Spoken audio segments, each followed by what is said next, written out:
സംഗമത്തിന് വിചാരിച്ചത്ര സ്പോൺസർമാരെ കിട്ടിയില്ല, അതോടൊപ്പം തന്നെ ദേവസ്വം ബോർഡിന്റെ ഫണ്ടാണ് ഉപയോഗിച്ചതെന്ന് അങ്ങനെ എന്തെങ്കിലും ഉണ്ടോ? ഒന്നുമില്ല, എനിക്കറിയില്ല. ദേവസ്വം ബോർഡോട് ചോദിച്ചാലേ അറിയുള്ളൂ. കാരണം അതിൻ്റെ സാമ്പത്തിക കാര്യങ്ങൾ ഞങ്ങൾ അന്വേഷിക്കേണ്ട കാര്യമല്ല.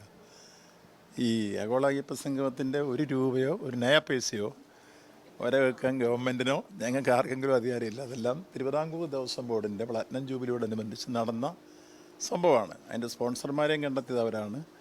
ഒപ്പം വരവില കണക്കും തയ്യാറാക്കിയതവരാണ്. അത് അവരോട് ചോദിച്ചെങ്കിൽ പറയാൻ പറ്റുള്ളൂ. അത് ഏതെങ്കിലും തരത്തിൽ പരിശോധിക്കേണ്ട കൂട്ടർ അത് പരിശോധിച്ച് ഓഡിറ്റ് സഹിതം കോടതി കൊടുക്കണം എന്നാണെന്ന് അവർ തീരുമാനിച്ചുള്ളൂ ഞാൻ മനസ്സിലാക്കുന്നു. ബാക്കി കാര്യം ദേവസ്വം ബോർഡിൻ്റെ അധികൃതരോട് ചോദിച്ചെങ്കിലേ പറയാൻ പറ്റൂ. ദേവസ്വം ബോർഡിന് അതിന് എന്തെങ്കിലും പൈസ ദേവസ്വം ബോർഡിന്റെ ഇല്ലില്ല, ദേവസ്വം ബോർഡിൻ്റെ കയ്യിൽ നിന്ന് അന്നൊന്നും ആദ്യം അഡ്വാൻസ് എടുത്തത് തിരിച്ചവർ സ്പോൺസർഷിപ്പ് കൊടുത്തെന്നാണെന്ന് പരസ്യപ്പെടുത്തി കണ്ടത്. മറ്റു കാര്യങ്ങൾ ഞങ്ങളുടെ ആശയം നടത്തേണ്ട കാര്യമില്ല. കാരണം സാമ്പത്തിക കാര്യം എപ്പോഴും ദേവസ്വം ബോർഡിൻ്റെ മുഴുവൻ ദേവസ്വം ബോർഡ് തന്നെയാണ് കൈകാര്യം ചെയ്യുന്നത്. എത്ര രൂപ വന്നു, എത്ര ചെലവാക്കി എന്നുള്ള കാര്യങ്ങളൊക്കെ ദേവസ്വം ബോർഡിന് മാത്രമേ അറിയുള്ളൂ. കാരണം അത് ഇങ്ങോട്ട് തരേണ്ട കാര്യമില്ല. അത് അവരുടെ പരിധിപ്പെട്ടൊരു കാര്യമാണ്. 980 ഹിന്ദു റിലീജിയസ് ആക്ട് അനുസരിച്ച് പ്രവർത്തിക്കുന്ന ബോർഡാണ് ദേവസ്വം ബോർഡ്.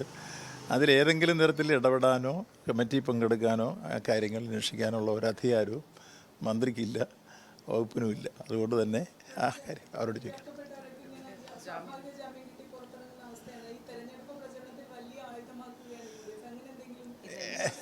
ഇല്ലില്ല, ജാമ്യം കിട്ടി പുറത്തിറങ്ങി എന്നുള്ളത് കൊണ്ട് കേസില്ലാതാവില്ലല്ലോ. കേസ് വിചാരണ സമയത്ത് കോടതിയാണ് കുറ്റക്കാരാണോ ഇല്ലയോ എന്നുള്ളതൊക്കെ തീരുമാനിക്കുക. അത് കോടതി തന്നെ വിശദീകരിച്ചു കഴിഞ്ഞു. 90 ദിവസം കഴിഞ്ഞാൽ സ്വാഭാവിക ജാമ്യം കൊടുക്കുന്ന രൂപത്തിലാണ് വന്നിരിക്കുന്ന ബഹുമാനപ്പെട്ട കേരള ഹൈക്കോടതി ഡിവിഷൻ ബെഞ്ച് അതിനെക്കുറിച്ച് അഭിപ്രായം രേഖപ്പെടുത്തി കഴിഞ്ഞു. അത് സ്വാഭാവികമായ ഒരു ജാമ്യമാണ്. അതുകൊണ്ട് കേസില്ലാതാവുന്നില്ല. കേസിൻ്റെ കുറ്റപത്രം കൊടുത്തു കഴിയുമ്പോഴേ കേസിൻ്റെ സ്വഭാവം എന്തെന്നും അതിൻ്റെ വിചാരണ സമയത്തെ ഇവർ കുറ്റക്കാരാണോ ഇല്ലെന്നുള്ളത് കണ്ടെത്താൻ കോടതിക്ക് കഴിയൂ. അതുകൊണ്ട് SITയുടെ അന്വേഷണത്തെ സംബന്ധിച്ചിടത്തോളം കോടതി വളരെ സംതൃപ്തി രേഖപ്പെടുത്തിക്കൊണ്ടാണ് കഴിഞ്ഞ ദിവസം അഭിപ്രായം രേഖപ്പെടുത്തിയത്. മാത്രമല്ല ഇപ്പോൾ കൂടുതൽ അന്വേഷണങ്ങളിലേക്ക് വരുന്നു. നിങ്ങളിപ്പോൾ സൂചിപ്പിച്ച പ്രചരണം ഇപ്പോൾ എങ്ങോട്ടാണ് വരുന്നത് നിങ്ങൾ കണ്ടല്ലോ. 917 ഇപ്പോൾ കോൺക്രീറ്റ് കൊടിമരത്തിന് ചെതൽ പിടിച്ചെന്ന് കണ്ടെത്താൻ ആർക്കാണ് കഴിഞ്ഞത്? UDFൻ്റെ ഭരണസമിതിക്ക് മാത്രമേ കഴിഞ്ഞുള്ളൂ, ആ ബോർഡിന് മാത്രമേ കഴിഞ്ഞുള്ളൂ എന്നുള്ളതല്ലേ വിജിലൻസ് കണ്ടെത്തിയത്. അതിനാണ് ഇന്നലെ ബഹുമാനപ്പെട്ട കേരള ഹൈക്കോടതി വിജിലൻസിൻ്റെ ഒരു സ്പെഷ്യൽ ടീമിനെ കൂടെ വെക്കാൻ പറഞ്ഞു. ഇന്നലെ അത് രൂപീകരിച്ചു, എൻ്റെ അന്വേഷണം ആരംഭിച്ചിട്ടുണ്ട്. അതിൻ്റെ റിപ്പോർട്ട് വരട്ടെ, അപ്പോൾ കാണാം നമുക്ക് കാര്യങ്ങൾ എങ്ങോട്ടോ. ഞാനിത് നേരത്തെ തൊട്ട് പറയുന്നതല്ലേ. ആദ്യം തന്നെ ബഹുമാനപ്പെട്ട കോടതിയുടെ മുമ്പിൽ അഭിപ്രായം രേഖപ്പെടുന്ന രൂപത്തിൽ ഗവൺമെൻറ് അഭിപ്രായം ഞങ്ങൾ രേഖപ്പെടുത്തിയിരുന്നു. മുഖ്യമന്ത്രിയായിട്ട് ആലോചിച്ച് കൃത്യമായി പറഞ്ഞിരുന്നു. ഒന്നുകിൽ പോലീസിലെ ഉന്നതന്മാരായ SIT, അല്ലെങ്കിൽ ക്രൈംബ്രാഞ്ചിൻ്റെ SIT, അല്ലെങ്കിൽ വിജിലൻസിൻ്റെ SIT അന്വേഷിച്ച് സമഗ്ര അന്വേഷണം നടത്തണമെന്നാണ് ഞങ്ങൾ ആവശ്യപ്പെട്ടത്. അതുപോലെ നടക്കുന്നു എന്നറിയുന്നതിൽ സന്തോഷമുണ്ട്. മുഴുവൻ കാര്യങ്ങളും വെളിയിൽ വരണം. ഇതെല്ലാം വരുമ്പോൾ യഥാർത്ഥത്തിൽ കഴിഞ്ഞ പ്രാവശ്യം പോറ്റിയെ കയറ്റിയതാണെന്ന് പാടിയവർക്കൊക്കെ തിരിച്ച് പാടേണ്ടി വരും എന്ന കാര്യത്തിൽ സംശയമില്ല. ഇപ്പം അങ്ങനെയാണല്ലോ കാര്യങ്ങൾ വന്നുകൊണ്ടിരിക്കുന്നത്. അതാണ് വസ്തുത. അതുകൊണ്ട്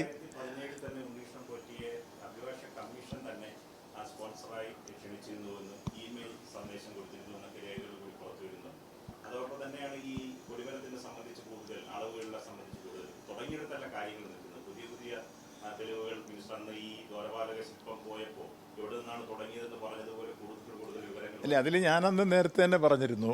യഥാർത്ഥത്തിൽ ആഗോള അയ്യപ്പ സംഗമത്തെ പൊളിക്കാൻ സെപ്റ്റംബർ മാസം 17-ാം തീയതി ഉണ്ണികൃഷ്ണൻ പോറ്റിയാണ് ഒരു ചാനൽ മുഖാന്തരം ആദ്യം ഇത് കാണാനില്ല എന്ന അഭിപ്രായം രേഖപ്പെടുത്തിയത്.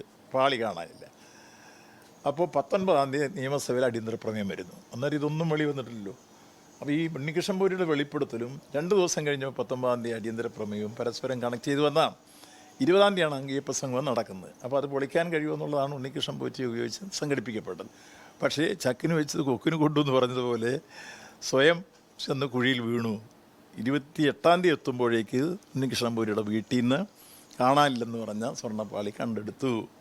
അപ്പോൾ പിന്നെ കള്ളൻ കപ്പലിൽ തന്നെയാണെന്ന് മനസ്സിലായി. തുടർന്ന് അന്വേഷണത്തിൻ്റെ രൂപത്തിലേക്ക് വന്നു. ബഹുമാനപ്പെട്ട കോടതി SIT രൂപീകരിച്ച് നല്ല രൂപത്തിൽ അന്വേഷണം നടത്തിയപ്പോൾ ഒന്നൊന്നായി സംഗതി വെളിയിൽ വന്നു. അതുകൊണ്ട് പണ്ട് കാലഘട്ടത്തിൽ ചെയ്തതെല്ലാം വെളിയിൽ കൊണ്ടുവരാൻ ഈ കാലഘട്ടത്തിൽ കഴിഞ്ഞതിൽ എനിക്ക് അതിയായ സന്തോഷമുണ്ട്. അതുകൊണ്ടാണ് ഞാൻ അന്ന് മുതൽ X or Y ആരായിരുന്നാലും ഇതിലെ കള്ളന്മാരെ പിടികൂടണം, ഒന്നിനെയും വിടാൻ പാടില്ല, പുറമേ അന്വേഷിച്ച് വരണം. അന്നത്തെ ആദ്യം തൊട്ട് പറയുന്നതാണ്.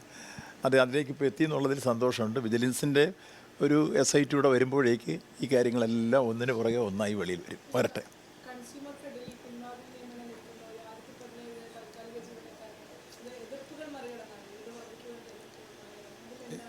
ഇല്ല, അത് സംബന്ധിച്ച് തീരുമാനമൊന്നും ഇതുവരെ എടുത്തിട്ടില്ല. എടുക്കുന്നത് സംബന്ധിച്ച അഭിപ്രായങ്ങൾ കൺസ്യൂമർ ഫെഡ് തീരുമാനം എടുത്തിട്ടുണ്ട്. അതിന് അംഗീകാരം കൊടുക്കേണ്ടത് ഗവൺമെൻറ്റാണ്. അതിൻ്റെ ഫയൽ നിയമവകുപ്പിൽ പോയിട്ടേ ഉള്ളൂ. തിരിച്ചു വന്നു കഴിഞ്ഞിട്ടേ പറയാൻ പറ്റും. ഇല്ല, അങ്ങനെ ഒരു റിപ്പോർട്ട് ഇതുവരെ വന്നിട്ടില്ല. സഹകരണ വകുപ്പ് സെക്രട്ടറി അറിയേണ്ട കാര്യമില്ല. അതിൽ വരേണ്ടത് RCSന് ബോർഡ് എടുക്കുന്ന തീരുമാനം റെഫർ ചെയ്തു അത് നിയമവകുപ്പിന് കൊടുത്ത് നിയമവകുപ്പ് അംഗീകരിച്ച് തിരിച്ചു വന്നു കഴിഞ്ഞാൽ ആ കാര്യത്തെ സംബന്ധിച്ചുള്ള ആലോചിക്കും. അപ്പോൾ ഇതുവരെ അവർ ബോർഡ് തീരുമാനം എടുത്തു എന്നുള്ളത് ശരിയാണ്.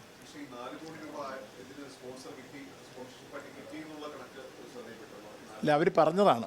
അപ്പോൾ ഈ ദിവസം ബോർഡ് അന്നത്തെ ദിവസം ബോർഡ് പറഞ്ഞിട്ടുള്ളത് ഈ 4 കോടിക്ക് അടുത്ത് രൂപ സ്പോൺസർഷിപ്പ് ഉണ്ടെന്ന് പറഞ്ഞു. അപ്പോൾ അത് എങ്ങനെയാണ് ചെലവഴിക്കുന്നതൊക്കെ അവരോട് ചോദിച്ചാൽ അവർ നിങ്ങൾ കമ്മീഷനെ കണ്ട കൃത്യമായിട്ട് കാര്യങ്ങൾ പറയും. ലോകത്തെവിടെയായാലും ഏത് സമയത്തും 24 വാർത്തകളും ഓഗ്മെന്റഡ് റിയാലിറ്റി പാക്കേജുകളും എക്സ്പ്ലെയിനറുകളും വിശദമായി കാണാൻ ഞങ്ങളുടെ യൂട്യൂബ് ചാനൽ നിങ്ങൾക്ക് സബ്സ്ക്രൈബ് ചെയ്യാം.